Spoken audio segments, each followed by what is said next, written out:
Bismillahirrahmanirrahim. Assalamualaikum, selamat pagi, selamat berhujung minggu dan salam keluarga Malaysia diucapkan kepada penonton setia Iris Wanita. Hari ini anda bersiaran bersama kami berdua. Sihat Yana? Alhamdulillah sihat. Macam biasalah Iris Wanita ni 1 jam. Jadi dah janji kan setiap minggu kita punya dating kan jangan 1 jam sampai habis. Sebab apa? Bulan ni kan bulan yang sangat istimewa kerana ini adalah bulan kebangsaan 2022 di mana bulan ni sepatutnya kita kita zahirkan cinta kita kepada negara kita. Macam mana cara dia? Antara salah satunya ialah kita kebarkan jalur gemilang. Ada letak ke belum? Dekat depan rumah, dekat kereta ke. Jadi kan kaum wanita ni sebenarnya kan raja menghias. Kan? Betul kan? Kita dekat Iris Wanita pun kita ada segmen-segmen yang orang kata pelbagai segmen, antaranya segmen dia, segmen me time. Jadi anda boleh saksikan segmen-segmen yang disediakan oleh kami ini untuk kita ketengahkan apa yang boleh anda lakukan ketika masa yang terluang ni kan. Daripada anda yang sambil-sambil memasak kat rumah, melayan anak, melayan suami, sambil tu bolehlah tengok kami di Iris Wanita. Okey Ana, hari ni kita nak berbincang mengenai apa ni Ana? Sri Kandi negara. Selalu bila kita sebut je Sri Kandi negara ni bersemangat. Kita terus bersemangat sebab semestinya kaum wanita lah kan. Dalam kita mencapai kemerdekaan sebenarnya lebih payah untuk kita mengekalkan kemerdekaan negara kita ini. Dan anda pun tahu sepanjang untuk kita mencapai kemerdekaan negara kita, kaum wanita juga memainkan peranan yang penting dalam mencapai kemerdekaan negara kan. Dan kita banyak menyumbang. Begitu juga sekarang apabila kita dah merdeka, peranan wanita di belakang tabir juga begitu kuat. Tetapi sekarang bukan belakang tabir lagi. Mereka dah sebaris dengan di muka hadapan. Ini yang kita nak nanti kita nak bincangkanlah sebenarnya sebab kita ada tetamu Sri Kandi negara kita. Tetapi sebelum tu kita nak ingatkanlah pada Sri Kandi yang membantu kita orang yang menaikkan rating Iris Wanita ni, jangan lupa sentiasa sokong kami dengan follow perkembangan kami di laman sosial di mana kita ada Facebook, Instagram, kita ada Twitter, kita ada TikTok, kita ada YouTube, Iris Wanita. Jangan follow tap. Lepas tu ada juga yang mungkin macam nak bagi cadangan kan, macam nak cakap okey apa kata minggu depan nak panggil tetamu yang macam ni. Anda boleh emailkan saja kepada kami di iris.wanita@gmail.com. Dekat situ anda bolehlah suarakan pendapat anda, nak bagi tahu apa saja dan kami mendengar bagi menaikkan lagi Iris Wanita kita ni kan Yana kan. Sebenarnya macam dah tak sabar-sabar nak perkenalkan tetamu istimewa kita hari ni. Yang kita akan kupas mengenai Sri Kandi Wanita ini. Tapi apa pun sebelum tu, apa kata kita saksikan dulu parodi yang telah disediakan ini dan kita akan kembali lagi selepas ini di Iris Wanita.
Itu dia. Tak sangka berkobar-kobar ada apa di kala-kala kan mukanya. Tiba-tiba nak pergi kibarkan jalur gemilang sahaja. Tapi kan sebenarnya walaupun kita ni seorang suri rumah kan, ibu kita rasa macam tak ada tak ada orang kata tak payahlah sampai nak keluar berperang kan. Tak ada jasa ke?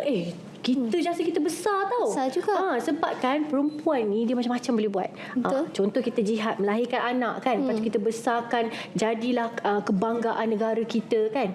Apa tanggungjawab kita tu? Betul lah, melahirkan insan yang terbaik kat dunia ni pun satu jihad juga untuk kan untuk kita kaum wanita ni. Menyebut pasal wanita, hari ni dah tahu kan, tadi kita dah wawakan topik kita pada hari ini iaitu Seri Kandi Negara. Kami pun dah tak sabar-sabar nak perkenalkan kita punya tetamu jemputan istimewa hari ini. Jom kita perkenalkan. Di depan saya ini, yang di sebelah kirinya iaitu Lieutenant Dia Puteri Syazwani Megat Ahmad Syariman daripada Tentera Laut Diraja Malaysia, dan di sebelahnya Kapten Merzad Yasmin Malik Abdul Malik dari Tentera Darat Malaysia. Assalamualaikum puan berdua.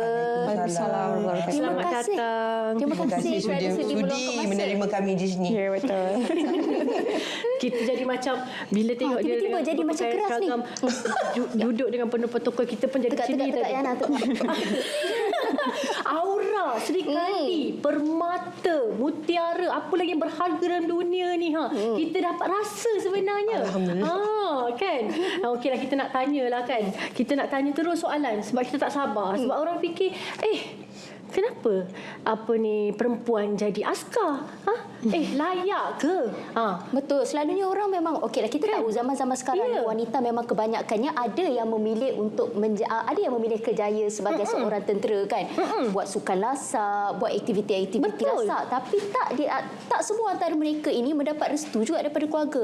Sebab kebanyakannya ada keluarga yang tidak memberi restu, mengatakan yang anak dara mereka ni tak boleh kerja bidang-bidang yang macam tu kan. Jadi hari ini di Iris Wanita kita ingin kupas mengenai perkara ini bersama tetamu istimewa kita berdua. Okey, jadi untuk permulaannya saya nak tanya dengan Lieutenant Dia Puteri Syazwani mungkin boleh ceritakan sedikit tentang diri puan. Bagaimana memulakan kerjaya seorang lieutenant dalam bidang ketenteraan? Macam mana tu? Terima kasih. Sama. Izinkan saya perkenalkan diri saya sedikit. Saya Lieutenant Madya Puteri Syazwani binti Megat Ahmad Syariman dari Tentera Laut Diraja Malaysia. Saya berusia 26 tahun dan masih bujang lagi. Kini saya diperjawatkan sebagai pegawai stos Tenggaraan dan merangkap pegawai laksana di Depot Peluru dan Bahan Letupan Wilayah Laut 1 di Pangkalan TLDM Tanjung Gelang, Kuantan.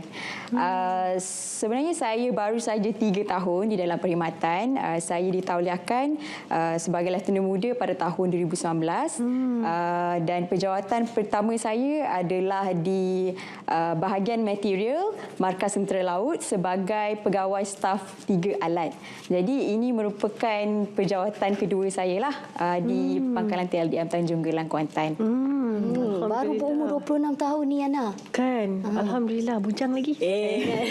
Ramai dah ni kat dalam ni. Dengar dah bila tahu bujang tu. Wah. Kita gelak sebab kita meraihkan kegembiraan mereka. Okey, kita nak tanya dengan Kapten Merzad lah. Sebenarnya mungkin ada antara penonton-penonton Iris Wanita yang mula perasan waktu kedatangan kita perkenalkan dengan tetamu kita ni. Siapa sebenarnya Kapten Merzad? Nak tahu tak siapa? Boleh tak? Boleh start sikit?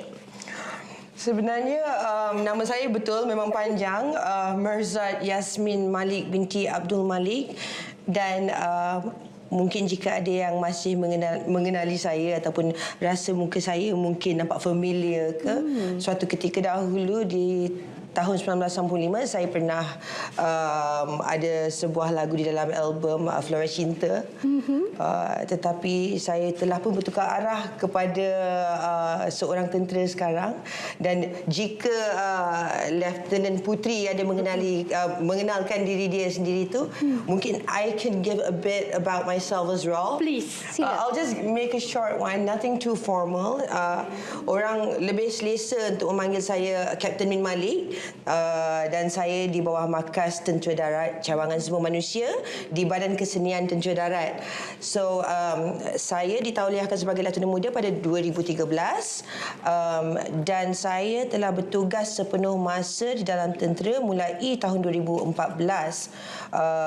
Jadi daripada 2014 sehingga ke 2022 tu sekarang baru 8 tahun.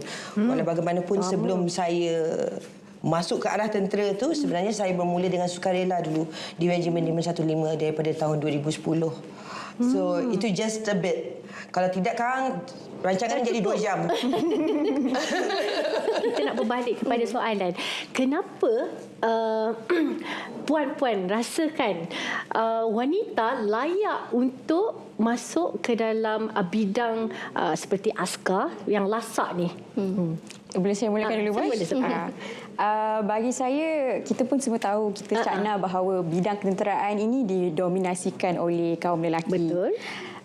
Namun pandangan saya untuk menilai ataupun mengukur kehebatan wanita, kita perlu lihat dari segi tahap ilmu pengetahuan, kita punya daya mental dan juga kita punya sikap peribadi. Dari segi aspek fizikal tu, yes, kita admit kaum wanita ada sedikit limitasi. Namun dari segi elemen yang saya bagi tahu tadi, ilmu pengetahuan, kekuatan mental dan juga sikap peribadi, ini adalah ukuran yang boleh membuatkan kaum wanita ini berdiri sama tinggi.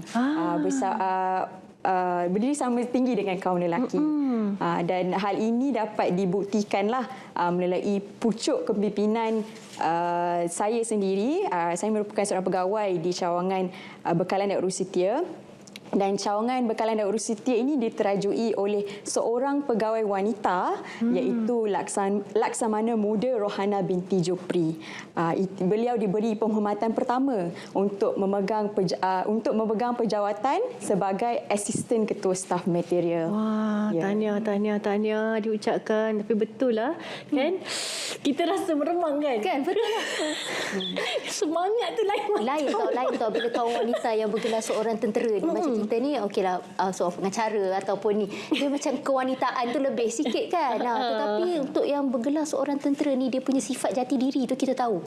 Memang hebat lah, memang tinggi. Sebab kita punya padang berbeza. Sebenarnya kita nak tanya lagi soalan, tapi sebenarnya kita berehat seketika. Jangan ke mana-mana, setia bersama kami, Iris Wanita.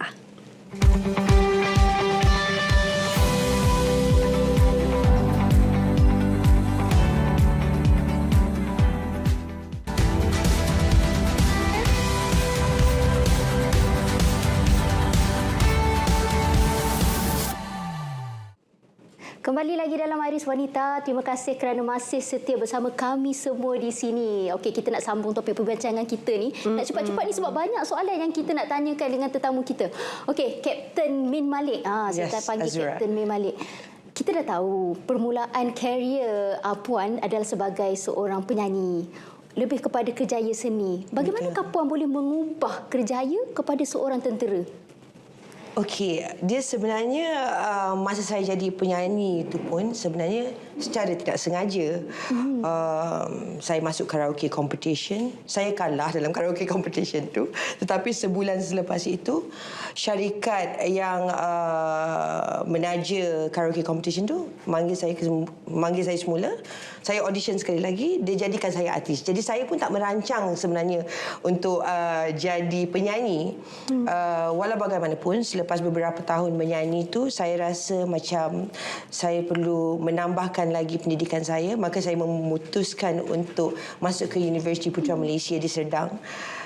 Dan I was very lucky because about less than 2 months selepas saya graduate, I managed to dapatkan kejayaan sebagai seorang pensyarah.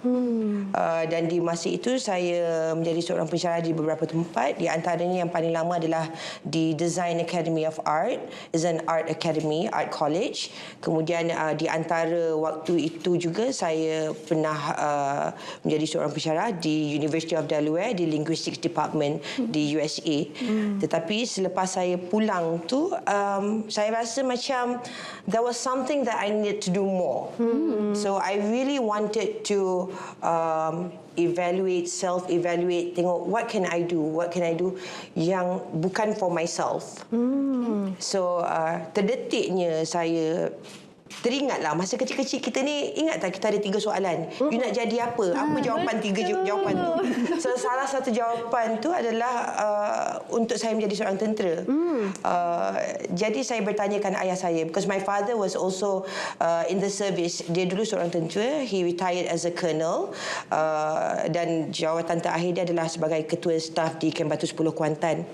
Jadi saya tanya dia, Dad, you know, in the army, is there such a thing di mana saya boleh cuba dulu? Jika saya rasa tak cukup yakin, saya boleh tarik diri. And he said, yes, there's Wataniah. So Wataniah ni adalah tentera sukarela, di mana mereka akan datang for training dan for kursus sebagainya setiap weekend.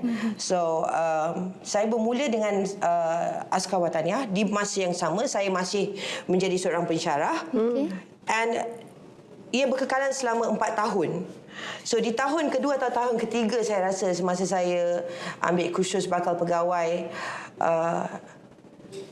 terlintas di kepala saya, mungkin pensyarah is not what I meant to do. Because I started to develop a love and passion for the military, for the discipline. Sedangkan saya ni, personality saya sangat berbeza. Saya dah yang nakal, selalunya masa muda-muda kecil-kecil tu kan. Jadi untuk saya bertukar arah tu, saya sendiri pun mengejutkan diri saya. Dan ayah saya pun tanya, like, is this what you want to do? Is this really what you want to do? Dan terbuka peluang di mana saya berjaya dikerahkan. Itu pun adalah, I would consider myself very fortunate, sebab semasa saya dikerahkan, saya berumur 36 tahun. Jadi ia adalah kerahan yang amat lewat. Jadi saya punya skot kawan-kawan tentera ni semuanya muda-muda, semua sebaya-sebaya dengan puteri. Jadi lebih sukar. It's tougher for me. But I think mungkin kadang-kala kita tak bernasib baik. Mungkin kita punya what do you call it? That calling kan, dia tiba lewat sikit. Tetapi when it comes, dia dengan impact. Jadi saya sangat bersyukur yang saya mencuba dulu untuk masuk sukarela tu, dan sekarang inilah tugas saya. Walau bagaimanapun memang tidak dapat lari. Saya telah diletakkan di Badan Kesenian Tentera Darat. Iaitu saya rasa agak lucu juga, sebab saya masuk tentera untuk lari daripada seni, kemudian tercampak balik di dalam Badan Kesenian Tentera Darat. Tapi I look at it this way, be positive, be grateful, because I get the beauty of both worlds. So dua-dua dunia saya dapat rasa. Seni pun dapat rasa, dunia tentera pun saya dapat rasa. Kita kena cubalah kan, baru kita tahu ke mana sebenarnya alur kita nak pergi tu kan. Tapi sebenarnya Allah susun cantik-cantik, sebab dia bagi pengalaman dulu kan, dalam bidang seni. Lepas tu pergi ke satu kenteraan yang lain daripada situ. Bila masuk ke dalam satu lagi yang dibawa kan, combine dua-dua. Yes. Yang itu yang jadi pengalaman tu jadi berharga kan.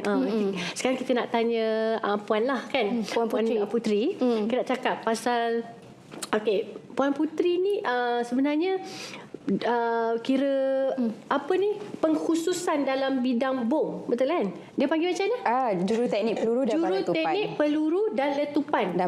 Kira benda ni kan sebenarnya jauh dan tak terfikir oleh tak jauh terfikirlah sebenarnya. Selalu okey, kita tahu tentera pegang senapang kan. Kita tahu, kita orang luar kawat kaki, kemas ni, lepas tu pergi kelas kan, ada latihan-latihan lain. Tetapi yang ini macam mana kata, peluru, benda yang tak terjangkau oleh akal. Macam mana boleh ke situ? Boleh ke situ.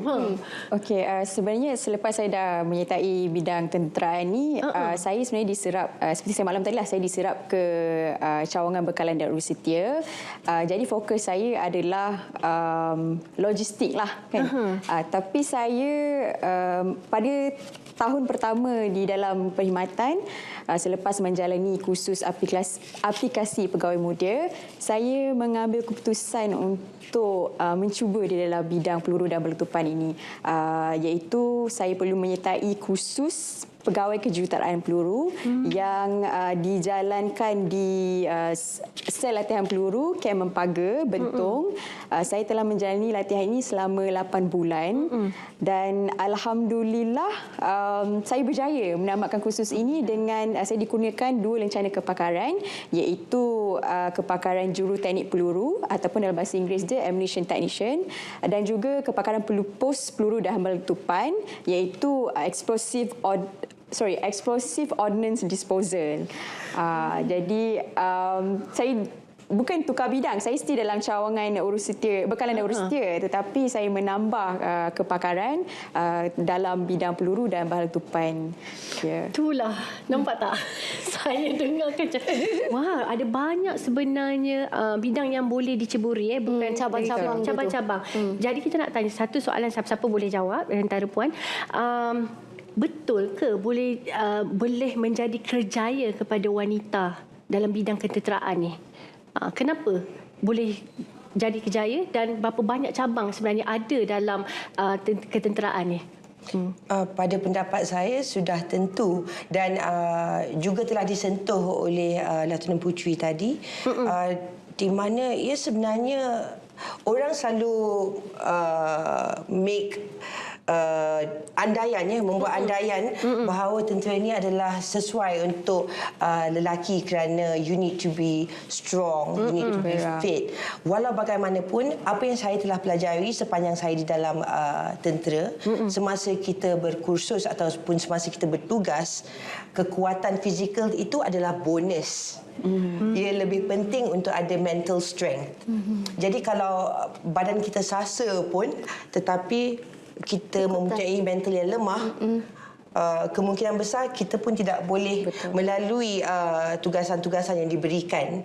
And in the military, apa yang orang nampak ataupun bila kita tengok drama, kita tengok movies, we see people fighting, we see people going to the war. Tetapi dalam bidang tentera ni sangat luas sebenarnya. Seperti Yana mention juga tadi, we have signal punya officers, iaitu semboyan yang pakai walkie-talkie tu. Kita ada doctors. Ada doktor. Ya, kita ada teachers, kita ada pegawai agama even yang orang itu paling orang tak tahu saya rasa daripada core agama Angkatan Tentera kan. Jadi sebenarnya dia punya bidang tu agak luas. Jadi sudah tentunya ada sesuatu yang sesuai untuk sesiapa pun yang ada di sana yang ingin mempunyai kerjaya yang steady, good security in the long run, dan tidak perlu risaulah. Maknanya insya-Allah the benefits, you also have the benefits from the military, you get your medical benefits dan sebagainya. So I'm sure if you're keen dan benda itu dipupuk daripada awal, sudah tentu orang lebih berminat. Tetapi itulah kadang-kadang kita tengok budak-budak muda ni ingatkan tentera ni berperang saja. Ya, betul. Itu dia yang kita nak mendaulatkan tanah air kita kan. Menjadi seorang tentera ni kita tak boleh lupa jugalah, inilah dia mereka di sebaliknya yang bertungkus lumus untuk sentiasa memperjuangkan tanah air kita, kedaulatan negara. Kedaulatan negara kita. Okey, banyak lagi yang kita nak tanya, tapi kita juga ada bingkisan istimewa dia. Nak tahu siapa ikon negara kita untuk hari dalam bingkisan dia ni? Apa kata kita saksikan?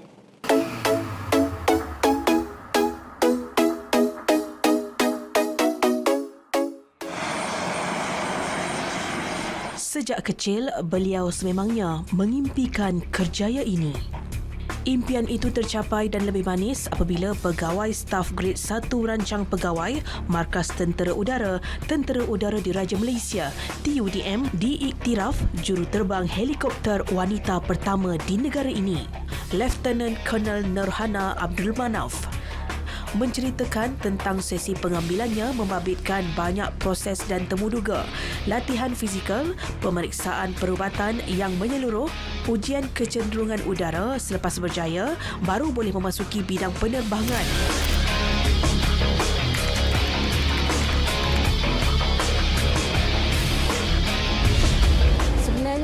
Memasuki Angkatan Tentera Malaysia merupakan impian daripada kecil. Tapi untuk menjadi seorang juruterbang tu tak pernah tercetus daripada kecil. Jadi semasa pemilihan ada ujian-ujian yang telah dilaksanakan, kebetulan lulus dan dibenarkan untuk memasuki untuk membuat percubaan sebagai pelatih juruterbang dalam JUDM.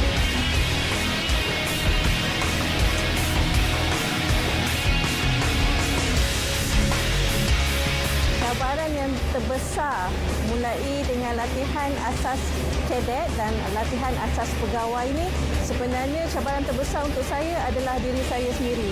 Sebab apa-apa yang kita hendak lakukan bermula dari diri kita sendiri, sama ada kita mahu ataupun kita tidak mahu.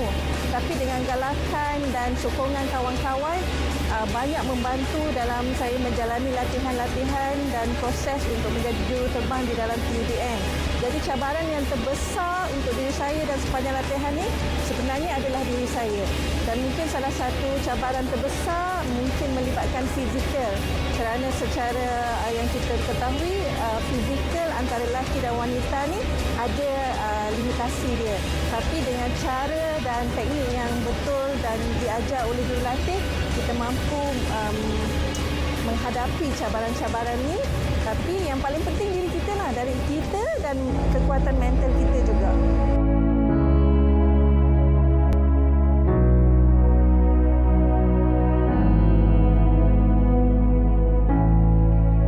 Menceritakan pengalamannya sebagai juruterbang, peranan itu termasuk penerbangan Ihsan membawa pesakit dari kawasan pedalaman yang juga adalah penugasan membabitkan Tentera Laut Diraja Malaysia TLDM dan Angkatan Tentera Malaysia ATM. Orang asli dan penerbangan membawa orang kenamaan. Jarak dan masa penerbangan, kerjasama dengan anak kapal dan keadaan cuaca memainkan peranan penting. Jika berdepan dengan cuaca buruk, perlu mematuhi pelan alternatif mengelak perkara tidak diingini berlaku. Norhana juga kini menggalas tanggungjawab melatih juruterbang di samping bidang tugasnya lebih kepada peringkat pengurusan iaitu taktikal, operasi dan strategik. Jadi setiap peluang yang datang pada kita, kita kena cuba selagi yang terbaik. Mengikati apa yang telah diajar, mempraktikkan apa yang telah ditunjuk dan sebagai panduan. Setiap hari itu semangat bangun pagi, memang kena semangat. Saya boleh buat, saya boleh buat. Kalau saya tak buat, siapa lagi nak buat? Jadi cabaran-cabaran ini dan kata-kata semangat ni daripada diri sendiri dan kita ada satu misi dan objektif untuk melahirkan pelatih juruterbang memerlukan kekentalan diri kita dan kekentalan pemikiran kita. Tapi walaupun ia satu cabaran dan tugasan yang sukar, diri kita mesti bersedia terlebih dahulu daripada segi mental dan fizikal. Kemana tumpah kuah kalau tidak ke nasi? Latar belakang bapa beliau yang pernah berkhidmat dengan tentera British menambah keterujaannya terhadap pesawat dan helikopter, sekaligus membulatkan tekad berjaya dalam profesen itu. Sejak saya masuk tentera udara, arwah abah saya merupakan inspirasi utama sebab beliau banyak memberi tunjuk ajar, mengajar kami dalam tata cara disiplin, tapi tak banyak berbicara, tak banyak bercakap ya. Lagipun beliau merupakan seorang tentera British suatu ketika dulu. Jadi penampilan beliau dalam uniform tu memang agak menarik. Memang menarik bila seseorang itu berada di dalam uniform. Selain daripada bapa, mak dan keluarga pun banyak memberi sokongan. Kawan-kawan yang mengetahui impian saya untuk masuk tentera daripada belajar, daripada ITM dan sehingga sebelum masuk tentera udara banyak memberi sokongan dan bantuan. Ibu kepada 4 cahaya mata ini berkata, peredaran masa banyak memberi peluang kepada wanita negara ini menjadi lebih dinamik dan menyertai bidang yang didominasi lelaki.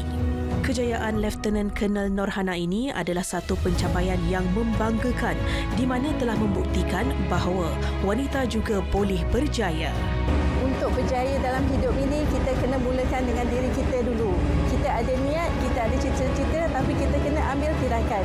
Tapi untuk menghadapi dan menjalankan sesuatu yang unik dan penuh dengan cabaran, masuklah Angkatan Tentera Malaysia, terutamanya Tentera Udara Diraja Malaysia, kerana kita dapat memberi khidmat kepada masyarakat setiap lapisan untuk agama, bangsa dan negara di mana-mana sahaja yang diperlukan. Dia, Lieutenant Colonel Norhana Abdul Manaf.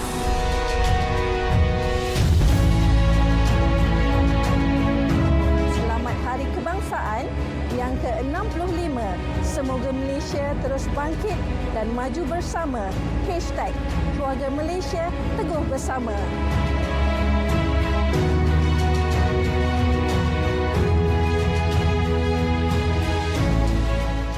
Ya, itu dia paparan dia, bingkisan dia mengenai juru terbang helikopter wanita pertama di Malaysia, Yana.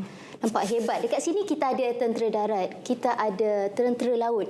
Yang tadi tu tentera udara. Pula. Semuanya terdiri daripada Serikandi wanita. Oi, lengkap. Aduh, Serikandi negara kita ni kan hebat betul lah. Saya sentiasa bangga. Macam ni lah. Yana, dia tarik nafas. Saya tak tahu sebab dia punya aura tu lain macam. Okey, kita sambung baliklah topik perbincangan kita kan. Kita nak tanya dekat Puan Puteri lah. Selalunya Puan Puteri, kebanyakan ibu bapa ni macam risau anak-anak nak memasuki bidang ketenteraan sebab takut apa-apa jadi dekat anak-anak kan, ataupun macam tak nak anak-anak dara mereka ni terlalu lasak. Pada pandangan Puan Puteri sendiri.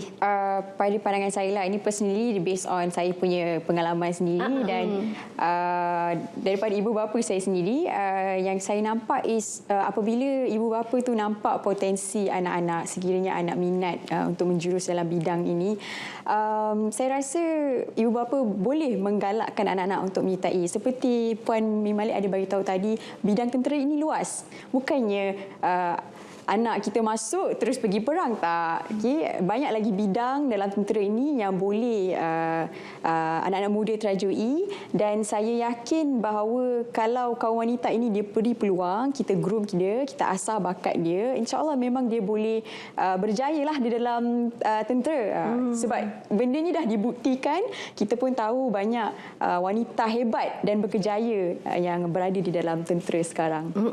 Macam Puan Puteri, apa bidang tadi? Saya sekarang ni adalah seorang pegawai juruteknik peluru. Kata dia nak explain boleh saya terangkan sedikit. Explain pasal macam mana kerja. So secara amnya tugas saya ini adalah sebagai seorang pegawai juruteknik peluru, di mana saya bertanggungjawab untuk melaksanakan pemeriksaan fizikal terhadap peluru dan bahan letupan, dan saya juga perlu melaksanakan uji bukti peluru untuk memeriksa dia punya kefungsian. Seterusnya saya juga melaksanakan pemusnahan peluru terhadap melaksanakan pemusnahan terhadap peluru dan bahan letupan. Jadi sebenarnya secara amnya bidang ini amatlah berisiko tinggi dan memerlukan aspek dari segi tata cara dan SOP yang ketatlah. Kalau saya tak ikut prosedur, memang dia akan menjejaskan keselamatan. Betul. Okey, macam mana pula kalau Puan Malik? Kan tadi pasal peluru, letupan, explosion kan, kita rasa macam risiko. Lepas tu kita dengar Puan Malik kata Puan Malik berada di bahagian seni kan. Orang akan fikir seni, ada ke seni kat dalam ni kan? Mungkin boleh explain lagi apa benda. Okey, tugas saya di Badan Kesenian Tentera Darat adalah sebagai pegawai persembahan, di mana kita akan handle all aspects of aesthetics. Walau bagaimanapun, bukan hanya seni yang kami concentrate on. Jika kita nak progress, untuk kita meningkat di dalam kejayaan kita, kita tetap harus hadir kursus-kursus kejayaan kita. Dan kursus-kursus kejayaan kita itu adalah kursus-kursus tentera, bukannya kursus menyanyi, bukannya kursus main muzik. Dan di situ saya rasa antara salah satu cabaran yang mungkin sukar bagi saya, sebab bila saya masuk tentera lewat, fizikal saya mungkin tidak setanding dengan tentera-tentera yang lebih muda daripada saya, iaitu skot saya sendiri. Jadi although we deal with arts, saya tetap harus lalui latihan yang wajib untuk dilalui demi peningkatan kejayaan saya. Jadi di dalam latihan-latihan ini, dia merangkumilah latihan menembak, latihan dalam perang, latihan bagaimana untuk mentadbirkan sesuatu benda yang berlaku di medan perang, bagaimana pula untuk mentadbirkan logistik daripada daripada pejabat, daripada di medan. Jadi it's the same, hanya tugas hakiki saya di harian adalah di Badan Kesenian Tentera Darat. Walau bagaimanapun, kursus saya tetap kena hadir. So memang berbeza sekali kami berdua. Jadi tugas dia sangat high risk. Saya lebih tenang, tetapi kursus itu tetap kita harus lalui. Tak ada istilah tenang sebenarnya. Kalau dah Betul. Gelar seorang tentera tu kita dah tahu dah. mereka sebab menjaga demi menjaga kedaulatan negara, bukan senang. Bukan perkara yang mudah lah. Dan betapa besarnya jasa Sri Kandi negara kita kan dalam mendaulatkan tanah air negara kita. Dan tahun ni pun kita dah mula dah memasuki tahun yang ke-65 hari kemerdekaan negara kita. Bagi Puan Puteri sendiri, apa pengertian kemerdekaan bagi Puan Puteri? Bagi saya, kita tahu bahawa kemerdekaan ini adalah simbolik kepada perpaduan. Jadi amatlah penting sebagai seorang rakyat Malaysia untuk menjaga keharmonian dan juga hubungan antara kaum, bangsa dan agama. Walaupun kita ini sebuah negara yang berbilang kaum, kita perlu ingat bahawa nak mempertahankan kemerdekaan tu sebenarnya lebih sukar daripada memperjuangkan kemerdekaan tu. So sangat pentinglah untuk kita sama-sama menggambling tenaga dan juga usaha untuk bersama-sama memperjuangkan dan mempertahankan kemerdekaan. Betul lah, saya setuju dengan apa yang Puan Puteri cakapkan. Kita nak mendaulatkan negara ataupun nak memperjuangkan kedaulatan negara kita itu lebih susah daripada kita nak mencapai kemerdekaan kan. Tambah pula sekarang di era teknologi ini banyak orang kata anasir-anasir luar yang cuba untuk memasuki negara kita kan. Bagi pengertian Kapten Min Malik sendiri, bagaimana tentang kemerdekaan negara kita? Pada saya, erti kemerdekaan itu bukan hanya penjajahan. Ya, tapi sekarang ni di dunia teknologi kita ada penjajahan dengan diri, kita punya sikap adab dengan adanya teknologi yang pesat. Jadi kita harus juga memupuk kemerdekaan jiwa itu dengan dan minda sekali daripada segi pendidikan, pendedahan awal anak-anak, dan ini merangkumi agama, akhlak, adab, pendidikan. So itu juga adalah kemerdekaan. So in my opinion, dengan bermacam-macam influence daripada dunia teknologi dan sebagainya, I rasa is really important. Saya rasa sangat penting untuk kita mengekalkan kita punya harmoni di antara satu sama lain tanpa mengira bangsa, tanpa mengira agama, dan we would be more united that way. Dan saya rasa lebih aman, kita hidup pun lebih aman. Jadi I think it should be sustained. However, a lot of people take things for granted because everybody is so involved in social media dan sebagainya, and people are easily influenced. So it has to start from rumah, daripada rumah sendiri, di mana ibu bapa yang harus memberikan pendidikan yang sebetulnya. Pendidikan awal itu perlu diberikan kepada anak-anak lah, supaya sentiasa mencintakan tanah air. Kita akan sambung perbincangan kita yang menarik ni. Tapi apa kata sebelum tu kita berhenti rehat seketika dan kita kembali lagi selepas ini.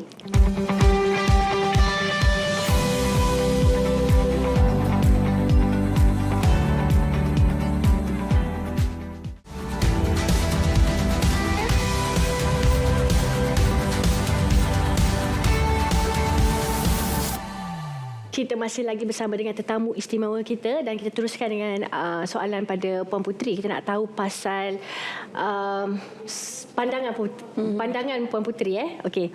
Zaman sekarang. Cerita pasal relik yang sekarang ni, beratusan anak-anak muda tidak mahu melanjutkan pelajaran ke peringkat yang lebih tinggi. Semakin meningkat. Okey, ini sebenarnya kalau bertanya saya dan masyarakat lain dah menjadi satu kebimbangan kerana mereka rasa tak perlu nak belajar tertinggi, diorang nak terus bekerja ataupun sekarang ni diorang dah banyak nak bekerja dalam bidang entertainment, nak jadi influencer, nak jadi apa semua. Tetapi berbalik pada sekarang ni kan bulan kebangsaan, kita kena semarakkan semangat kemerdekaan kan. Sama juga kemerdekaan ni bukan dari sudut fizikal, kita patutnya dah pindah juga kan. Ya, betul. So saya nak tahu apa pandangan Puan Puteri terhadap anak-anak muda, macam mana kita nak merdekakan minda mereka. Selain daripada pandangan Puan Min Malik tadi ada mengatakan bahawa perkara ini sebenarnya bermula daripada rumah. Sebenarnya anak-anak muda ni sendiri kena ada kesedaran. Dia perlu cakna, dia perlu fikir yang negara ni adalah negara dia, negara kita. Okay, kita dilahirkan di sebuah negara yang aman dan harmoni. Jadi dia perlu tahu bahawa itu adalah satu tanggungjawab dia untuk, macam saya cakap tadi, untuk mempertahankan kedaulatan negara. Mungkin banyak generasi muda yang sekarang ni dia lebih kepada dia nak sesuatu benda tu cepat. Dia tak nak dia tak nak tunggu, dia tak sabar, dia nak kejayaan yang cepat. Tapi kita tahu benda yang cepat ni sebenarnya sekejap je. Benda yang tak akan membuahkan hasil untuk jangka masa yang lama. Jadi pesanan saya lah untuk generasi muda, sekiranya anda sayangkan negara Malaysia, sayangkan ibu bapa anda dan ingin melahirkan masa depan yang lebih aman dan harmoni, saya berharap agar anda pentingkan satu is pendidikan, okey, dan banyakkan membaca, okey, dan lebihkan Pengetahuan. Lebihkan ilmu pengetahuan. Jangan terlalu ke arah ialah nak mudah. Yalah, jalan yang mudah. Jangan ambil jalan mudah. Sebab sekarang ni pun kita tengok yang banyak yang nak jadi influencer, yang nak buat kerja yang tak ada base on pendidikan.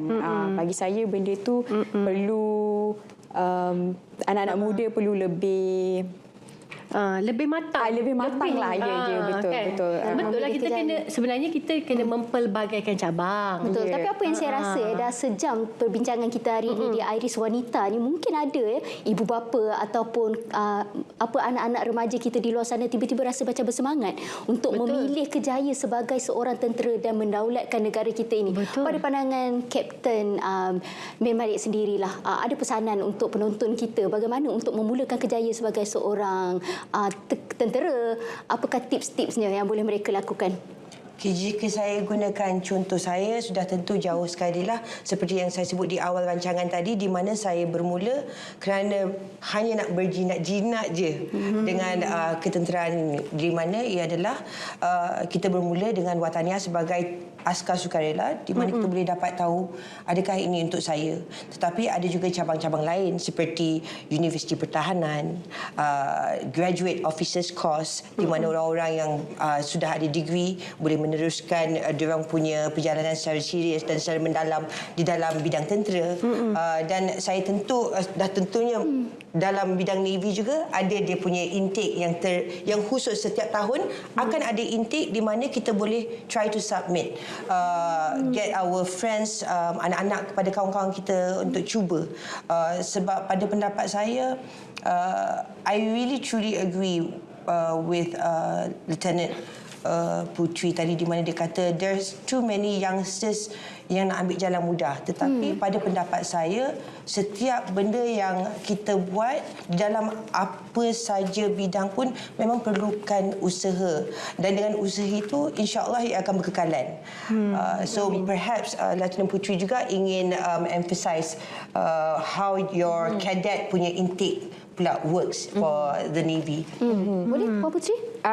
Saya mengambil kesempatan ini untuk memaklumkanlah kepada seluruh rakyat Malaysia bahawa Bahagian Sumber Manusia Markas Tentera Laut telah membuka pendaftaran baru pengambilan prajurit muda TLDM bagi lelaki dan wanita siri 225 tahun 2023 bermula 15 Ogos hingga 26 September 2022. Jadi kepada warga negara Malaysia yang berminat, yang mempunyai semangat patriotik yang tinggi, saya amat mengalu-alukan tuan-tuan dan puan untuk menyertai TLDM. Dan dengan caranya, anda bolehlah melayari portal rasmi Tentera Laut Diraja Malaysia di www.navy.mil.my. Waktu yang sangat sesuai itu. Memang Yelah, kita kepada tak boleh yang nak ni. lah. Kita tak boleh lah. Dah lebih umur. Dah lebih umur.